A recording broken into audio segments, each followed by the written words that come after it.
महागठबंधन की सरकार। আগামী 22 নভেম্বর শেষ হতে যাচ্ছে ভারতের বিহারের বিধানসভার বর্তমান সরকারের মেয়াদ। তার আগেই 6 ও 11 নভেম্বর দুই ধাপে ভোট দিয়ে নতুন মুখ্যমন্ত্রীকে বেছে নিতে প্রস্তুত বিহারবাসী।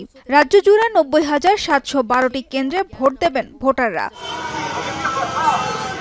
দুই ধাপে ভোট গ্রহণের পর 14 নভেম্বর নির্বাচনের ফলাফল প্রকাশ হবে।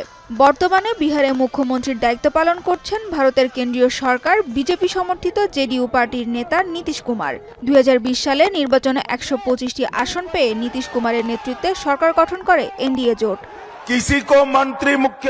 আগামী নির্বাচনেও বিহারে এনডিএ জোটই জিতবে বলে দাবি করেছেন কেন্দ্রীয় সরকারের স্বরাষ্ট্রমন্ত্রী অমিত শাহ। তবে নীতিশ কুমারের নেতৃত্বে এনডিএ জোট নির্বাচনে জিতলেও পরবর্তী মুখ্যমন্ত্রী কে হবেন তা পরে নির্ধারণ করা হবে বলেও জানান তিনি। फिर से एक बार मैं स्पष्ट कर देता हूं, नीतीश जी मुख्यमंत्री हैं, हम उनके नेतृत्व में चुनाव लड़ रहे हैं।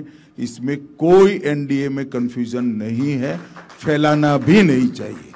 एनडीए गठबंधन 160 के आसपास सीट जीत कर आएगा और जो बचा है वो सारा सब में बटेगा।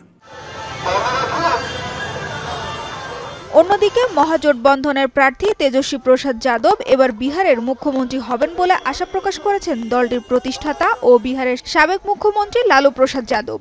14 तारीख को सरकार बदल जाएगी। गठबंधन 14 तारीख को सरकार बदल जाएगी। बिल्कुल बदल जाएगी। যদিও বিহারের বিধানসভা নির্বাচনে কে জয়ী হবে তা জানা যাবে আগামী 14 নভেম্বর। তার আগেই অবশ্য ভোটের সম্ভাব্য ফলাফল জানিয়েছে দেশটির ফলদির কুখ্যাত সাট্টা বাজার বা জুয়ার বাজার।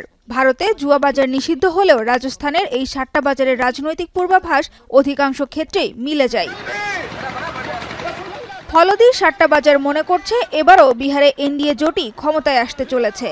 সাট্টা বাজারের দাবি 243 আসনের বিহারে 128 থেকে 134টি আসন জিততে পারে বিজেপি নীতিশ কুমারের জেডিইউ।